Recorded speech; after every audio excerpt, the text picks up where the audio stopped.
Students, ये video class 8 के लिए है और हम पढ़ रहे हैं एसएसटी में constitution of India. Last video में हमने पढ़ा है fundamental rights and fundamental duties. आज हम पढ़ने वाले हैं directive principle of state policy. Directive principle of state policy क्या होते हैं, इनका क्या वर्क है, हम इस चैप्टर के अंदर रीड करेंगे। Directive principle of state policy, राज्य के नीति निर्देशक सिद्धांत। These are certain guidelines laid down in the Indian Constitution which give the government a roadmap to work and adhere to spirit of these principles.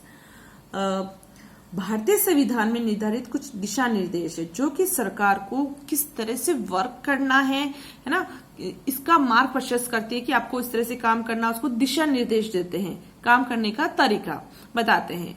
As the Constitution aims to achieve the ideal of a democratic welfare state, these principles are expected to be kept in mind by the government. और जैसा कि संविधान का उद्देश्य क्या है, लोकतांत्रिक कल्याणकारी राज्यों के आदर्शों को प्राप्त करना है ना, जो लोकतांत्रिक राज्य स्थापित करना इसका मुख्य उद्देश्य है। तो इन सिद्धांतों को सरकार अच्छी तरह से ध्यान में रखे और वर्क करे, इसका ये मुख्य एम है। Article 38 of the Indian Constitution states that the state shall strive to promote the welfare of the people. अनुच्छेद 38 में कहा गया है कि राज्य लोगों के कल्याण के लिए प्रयास करेगा। The directive principle lay down that the state shall direct its policy in such a way that equal opportunity is given to all men and women in acquiring adequate means of livelihood, and the economic system should not result in concentration of wealth in few hands.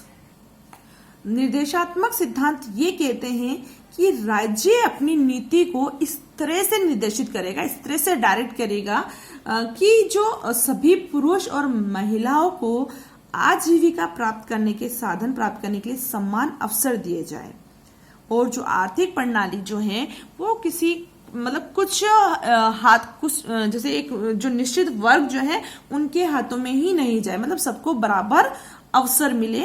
ये हमारे नीति निर्देशक सिद्धांत बताते हैं। ये हमें एक जो आइडियाज देते हैं कि इस तरह से वर्क करना चाहिए कि सभी स्त्री पुरुष को समान अवसर मिले, है ना। किसी कुछ विशेष जैसे कि पुरुषों को ही सब अधिकार ना मिले या महिलाओं को ही सब अधिकार नहीं मिला, सबको बराबर अवसर मिलना चाहिए। ये हमारे directive principles of state policy हमें बताते हैं। तो आज का हमारा चैप्टर यहीं पर खत्म होता है। अब हम करेंगे क्वेश्चन आंसर। तो स्टार्ट करते हैं। फर्स्ट क्वेश्चन नंबर फर्स्ट देखिएगा। Why does a democratic country need a constitution? कि एक लोकतांत्रिक जो राष्ट्र जो होता है उसे कॉन्स्टिट्यूशन की आवश्यकता क्यों होती है? तो इसका आंसर है 231 पेज नंबर 231 पेज नंबर पर। जितना पॉइंट मैं आपको बता रही हूं वही आपको करना है, ठीक है। जहां तक मैं अंडरलाइन करती हूं तो फर्स्ट पॉइंट आपको यहां से लिखना है, थोड़ा आंसर क्वेश्चन में से लिख लेना।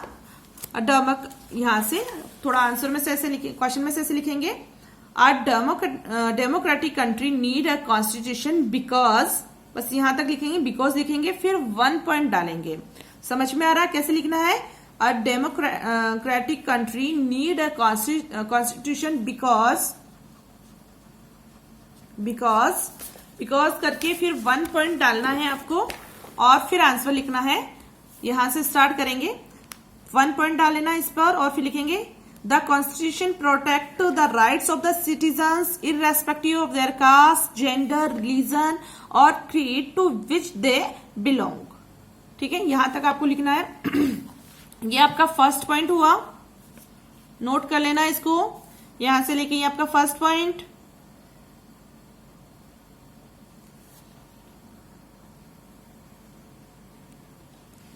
देन सेकंड पॉइंट है आपका यहां से,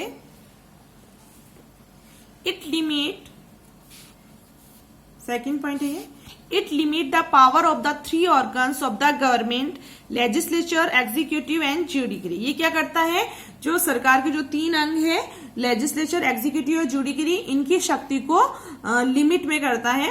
नहीं तो अगर इनकी शक्ति कॉन्स्टिट्यूशन इसको लिमिट में करता, अगर इनको लिमिट में नहीं करे तो ये अपनी मनमानी करेंगे, है ना, और फिर नागरिकों के अधिकारों का हनन होगा। तो इसलिए कॉन्स्टिट्यूशन जरूरी है। ठीक है, सेकंड पॉइंट हो गया यहां तक। फिर आपको थर्ड पॉइंट ये देना है, ये वाला थर्ड पॉइंट यहां से देंगे, it make special provisions to protect the interest of minority communities in the countries. और कॉन्स्टिट्यूशन क्या करती है, जो माइनॉरिटी कम्युनिटीज जो होती है, जो अल्पसंख्यक जो होते हैं, उनकी रक्षा करती है, उनके अधिकारों की रक्षा करती है ना। माइनॉरिटी ग्रुप क्या हो गया, समझ में आया आप लोगों को? माइनॉरिटी क्या होता है? अल्पसंख्यक। देखो, जो जिसकी ज्यादा संख्या होगी वो तो होता है मेजोरिटी, और जिनकी संख्या कम होती है वो कहलाता है माइनॉरिटी। तो जैसे कि भारत के अंदर सबसे ज्यादा कौन से धर्म को मानने वाले लोग रहते हैं, तो हिंदू धर्म को मानने वाले लोग रहते हैं ना। तो हिंदू समुदाय क्या हुआ, मेजोरिटी वाला हुआ, और माइनॉरिटी समुदाय कौन सा हुआ, बौद्ध है, सिख है, ये कौन सा समुदाय है, माइनॉरिटी समुदाय है। तो माइनॉरिटी कम्युनिटीज हुई, तो इट मीन्स इनकी रक्षा करने के लिए भी कॉन्स्टिट्यूशन के अंदर प्रावधान है। तो थर्ड पॉइंट आपका ये हो गया। देन फोर्थ पॉइंट आप ये लिखेंगे, it guarantees certain fundamental right to the citizen which protect them from abuse or misuse of power by the government. It also define the duties of the citizen. और जो fourth point है हम ये देंगे कि कॉन्स्टिट्यूशन क्यों होना जरूरी है लोकतांत्रिक राष्ट्र में, क्योंकि ये क्या करता है, हमें फंडामेंटल राइट्स देता है, और इसके अलावा ये हमें फंडामेंटल ड्यूटीज भी देता है। ये दोनों हमें कौन दे रहा है, हमारा कॉन्स्टिट्यूशन देता है। तो यहाँ ये अपन यहां तक करेंगे। तो 4 पॉइंट मैंने आपको जो जो बताया है वो आपको करना है। ये आपका हो गया फर्स्ट क्वेश्चन कंप्लीट, नोट कर लो इसको। देन सेकंड है, look at the wording of the two documents given below. The first column is from the 1990s Nepal Constitution. The second column is for the more recent Constitution of Nepal. अब देखो यहाँ पर एक 1990 के Constitution of Nepal का एक यहाँ पर एक अनुच्छेद 35 लिया गया और उसके बारे में बताया गया कि अनुच्छेद 35 क्या कहता है। ठीक है, और यहाँ पर 2015 का कॉन्स्टिट्यूशन, जो नया जो कॉन्स्टिट्यूशन बना नेपाल का, उसमें से आर्टिकल 75 लिया गया है और उसके बारे में बताया गया कि आर्टिकल 75 क्या कहता है। तो इसको थोड़ा समझ लेते हैं पहले। तो स्टार्ट करते हैं। The executive power of the, ये आर्टिकल 35 क्या कह रहा है, the executive power of the kingdom of the Nepal shall be vested in his majesty and the council of minister.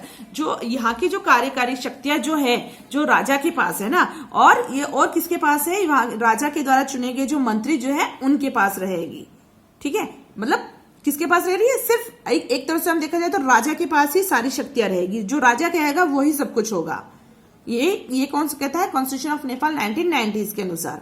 अब 2015 कॉन्स्टिट्यूशन ऑफ नेपाल के अनुसार क्या है, executive power of Nepal shall pursuant to this constitution and law be vested in the council of minister. और ये जो कहता है आर्टिकल 75 ये कहता है कि नेपाल कार्यकारी जो शक्तियां जो है वो कॉन्स्टिट्यूशन के अनुसार होगी, है ना, कॉन्स्टिट्यूशन के अंदर बैठी हुई है, और सारी जो कानून वगैरह जो है वो किसके अंदर होंगे, काउंसिल ऑफ मिनिस्टर के अंदर होंगे, है ना। और काउंसिल ऑफ मिनिस्टर को कौन चुनता है, जनता चुनती है। इट मीन्स सारी पावर किसके पास चली गई, जनता के पास चली गई। ये क्या है, कॉन्स्टिट्यूशन ऑफ नेपाल 2015 है। तो अब क्या करना है, इन दोनों के बीच का आपको डिफरेंस बताना है। तो डिफरेंस तो मैंने आपको बता ही दिया है कि सारी शक्तियां यहाँ पर किसके पास है, राजा के पास है, और यहाँ पर सारी शक्तियां किसके पास है, council of minister. Council of minister को किसने चुना है, जनता ने चुना है। ये तो प्रतिनिधि है एक तरह से, है ना। तो ये इनका एक डिफरेंस है। तो इसका आंसर मैं आपको बता देती हूं, यहां से नोट करिएगा।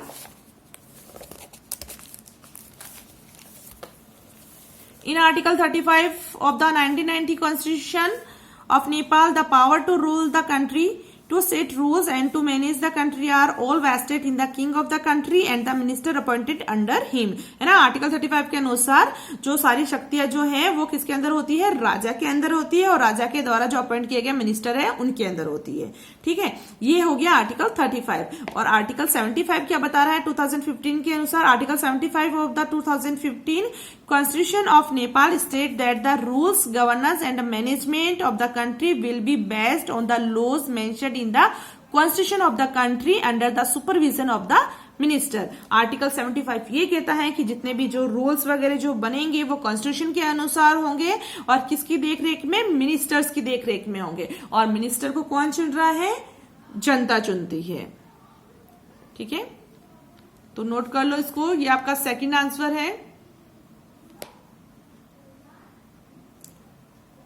Then question number third, What would happen if there were no restriction on the power of elected representatives? अगर हमारे चुने गए अगर प्रतिनिधियों पर कोई भी बंदिश ना हो तो क्या होगा?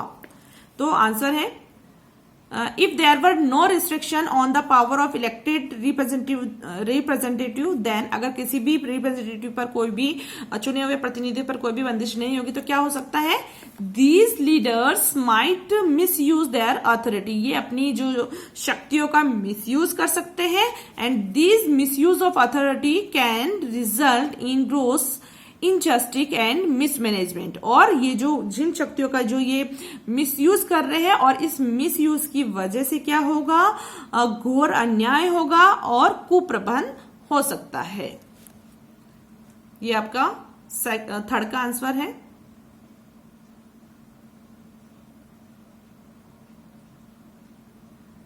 नोट कर लेना इसको।